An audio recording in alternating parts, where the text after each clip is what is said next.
نحمده ونصلي على رسوله الكريم أما بعد فأعوذ بالله من الشيطان الرجيم بسم الله الرحمن الرحيم رب اشرح لي صدري ويسر لي أمري واحلل عقدة من لساني يفقه قولي رب زدني علما اللهم ربنا زدنا علما اللهم أرنا الحق حقا وارزقنا اتباعه وأرنا الباطل باطلا وارزقنا اجتنابه.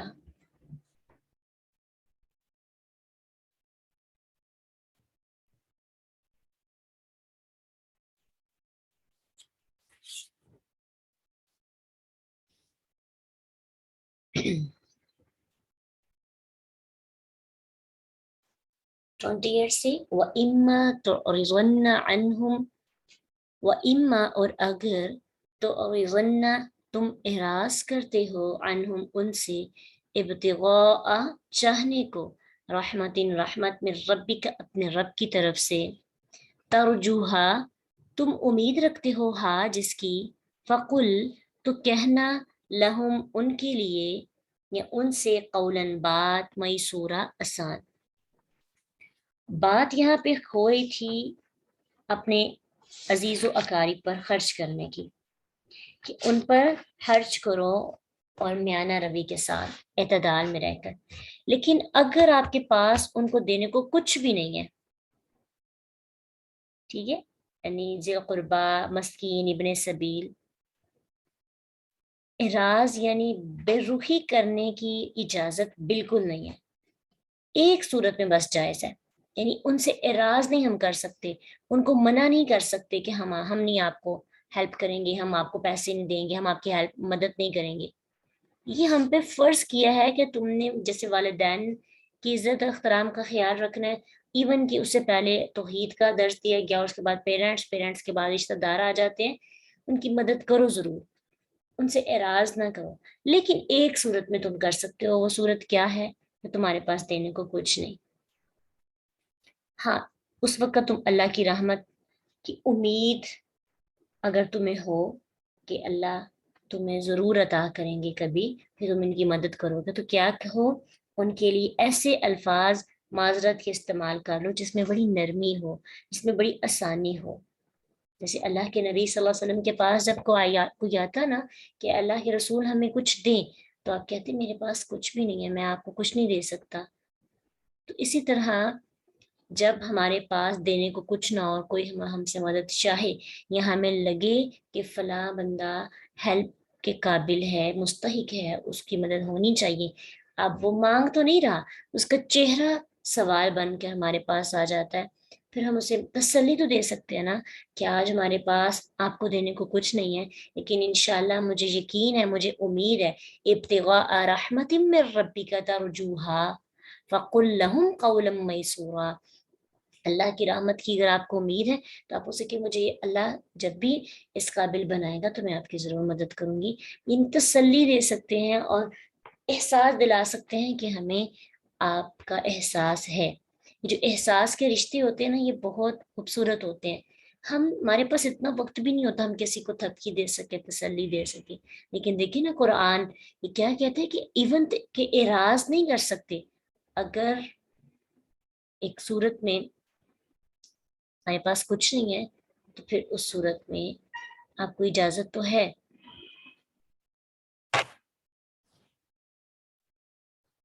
لیکن لہجہ نہ بدلے، لہجے سے اعراض نہ کرے.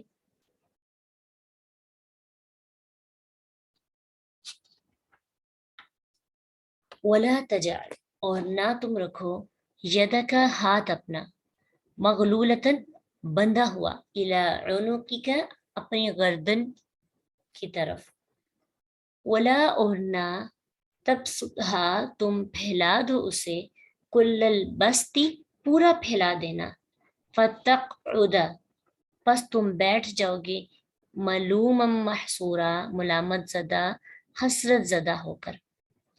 اب یہاں پہ خرچ کرنے کا ایک طریقہ سکھایا گیا ہے.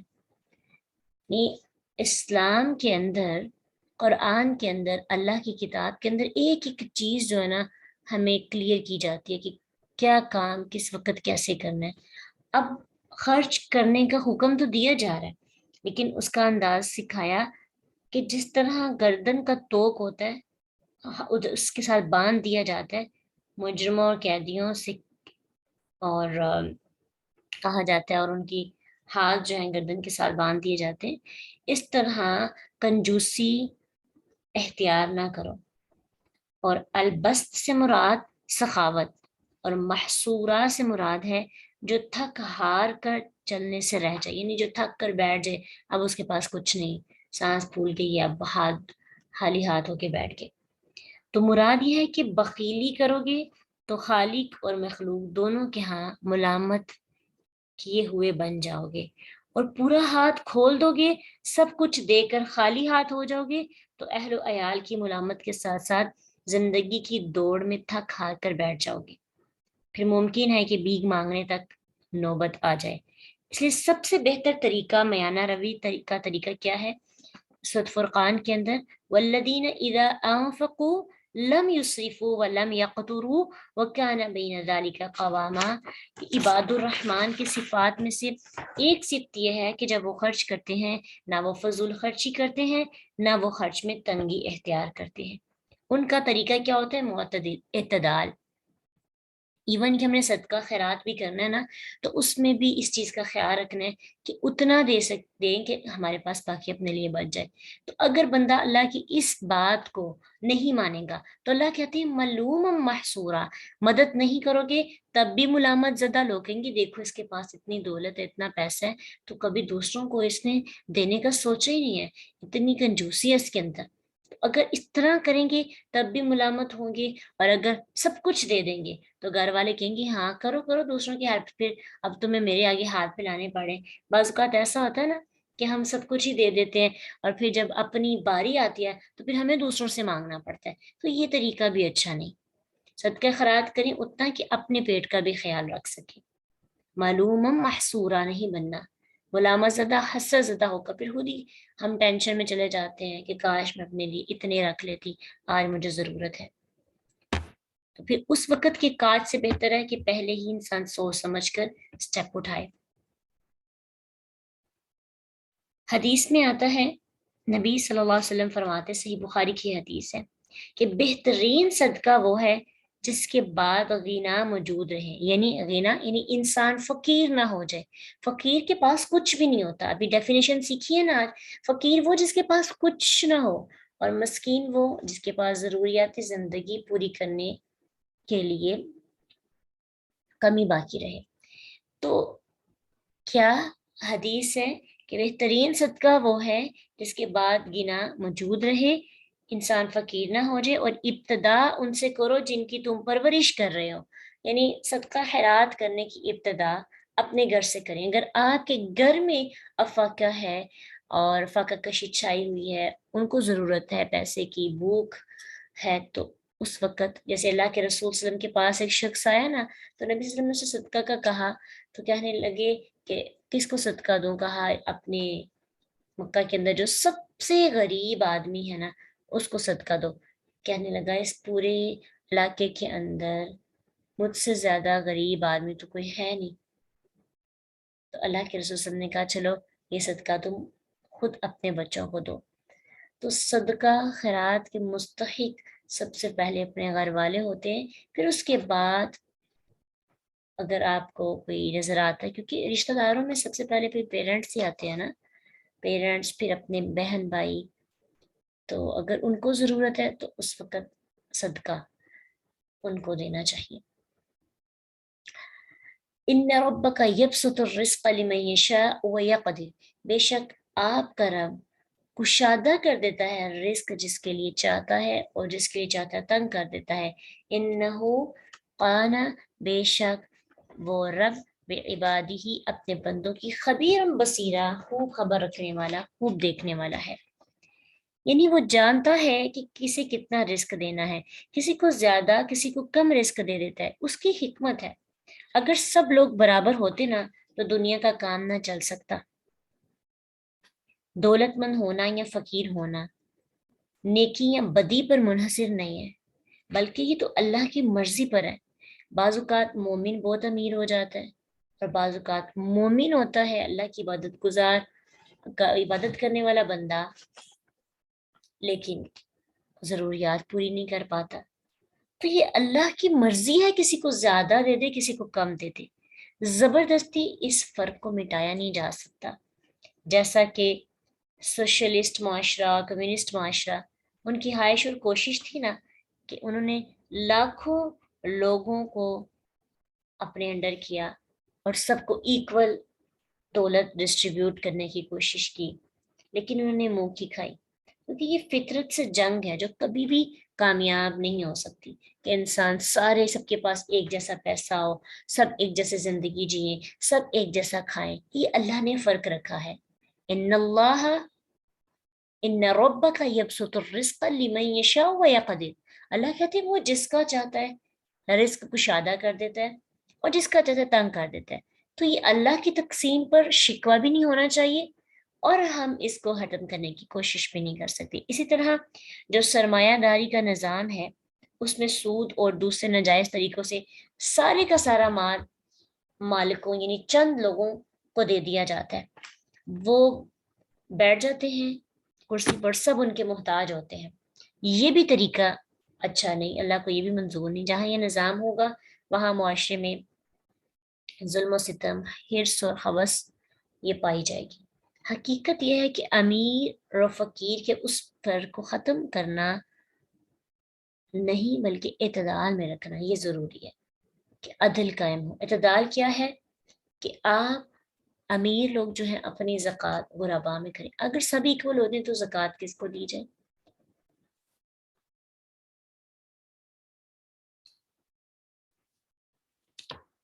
تو چوری ڈاکے اور سود کے ذریعے مال بس اپنے پاس جمع کرتے جانا، اس کی اجازت بھی نہیں۔ اور سب اگر ایکولی اپنی دولت اکٹھی کر کے ایکولی ڈسٹریبیوٹ کرے تو اس سے بھی معاشرے میں امن و امن قائم نہیں ہوگا۔ جو لوگ زیادہ کما سکتے ہیں، جن کو اللہ نے زیادہ رزق دیا ہوا ہے، ان کے ساتھ زیادتی ہوگی کہ ان سے لے کر ان کے پورے کا پورا مال لے کر ان کو دوسروں کے ایکول کر دیا جائے۔ ان کی محنت ہے، پھر محنت کرنے کا کسی کا دل نہیں چاہے گا۔ یہ کچھ لوگوں نے نا اس کو اپلائی کرنے کی کوشش بھی کی، جیسے روس، چین اور دوسرے کمیونسٹ ممالک میں یہ چیزیں پیدا ہوئی تھی، لیکن جب انہوں نے دیکھا کہ یہ مصنوعی طریقے خرابیاں پیدا کر رہے ہیں تو فطرتی طریقے ہیں، تو پھر آہستہ آہستہ یہ چیزیں ختم ہو گئی، بلکہ مسلمانوں نے جہاد کیا اور غیر مسلم بھی اس ظلم سے بچ گئے۔ تو اللہ کا طریقہ یہ ہے کہ اللہ جسے چاہتا ہے رزق دیتا ہے اور جسے چاہتا ہے تنگ کر دیتا ہے۔ تو اللہ اپنے بندوں کی پوری خبر رکھنے والا ہے۔ اس سے یہ بھی پتہ چلتا ہے کہ انسان کو کہا جا رہا ہے کہ یہ نہیں کہ آپ کسی بندے کو دیکھ کر کہیں کہ اس بندے کے پاس تو دولت نہیں ہے اور حد سے زیادہ اس پہ خرچ کرنا شروع کر دیں، یعنی آپ کسی کا فقر دور کرنا چاہتے ہیں۔ تو اللہ کہتے ہیں یہ آپ کے اختیار میں نہیں کسی کا فقر دور کرنا۔ ہاں وقتی طور پر کسی کی ہیلپ کر سکتے ہیں، لیکن ساری کی ساری غربت آپ نہیں مٹا سکتے ان کی، کہ آپ اپنے گھر کا سب کچھ بیچ کر ان کو سیٹ کرنے کی کوشش کریں تو اسے پاسبل نہیں ہے جب تک اللہ نہ چاہے گا۔ اللہ ان کے رزق کا دروازہ کشادہ نہ کرے گا تو آپ نہیں کھول سکتے، اس لیے آپ اللہ کے حکم کے مطابق اعتدال سے خرچ کریں۔ اس کے فقر و غنا کی فکر آپ کا کام نہیں، یہ تو اللہ کا کام ہے اور نہ یہ آپ کے بس کی بات ہے۔ یہ تو آپ کی آزمائش ہے کہ آپ نے ان کی ہیلپ کرنی ہے جتنی آپ سے ہو سکے۔ بعض اوقات ایسا ہوتا ہے ہم بہت پریشان ہو جاتے ہیں، ہمارا دل چاہتا ہے کہ فلاں کو سیٹ کر دے، لیکن ہمارے پاس اتنی طاقت نہیں ہوتی، استطاعت نہیں رکھتے ہم اتنی، تو اس وقت پھر ہمیں پریشانی نہیں لینی چاہیے، جتنا ہم کر سکتے ہیں اتنا کرنے کی کوشش کریں۔ وَلَا تَقْتُلُوا أَوْلَادَكُمْ خَشْيَةَ إِمْلَاقٍ، اور نہ تم قتل کرو اپنی اولاد کو خشیت خوف سے، املاق مفلسی کے۔ نحن نرزقهم، ہم رزق دیتے ہیں انہیں، وإياكم، اور تمہیں بھی دیتے ہیں۔ ان قتلہم، بے شک قتل کرنا ان کا کانا ہے، خطأ، خطا، کبیر، بہت بڑا جرم ہے اولاد کو قتل کرنا۔ اولاد میں لڑکیاں اور لڑکے دونوں شامل ہیں۔ عرب کی تاریخ میں اکثر لڑکیوں کو ہی قتل کیا جاتا تھا، جیسے کہ وَإِذَا الْمَوْءُودَةُ سُئِلَتْ، کہ جب زندہ دفن کی گئی سے پوچھا جائے گا۔ تو لیکن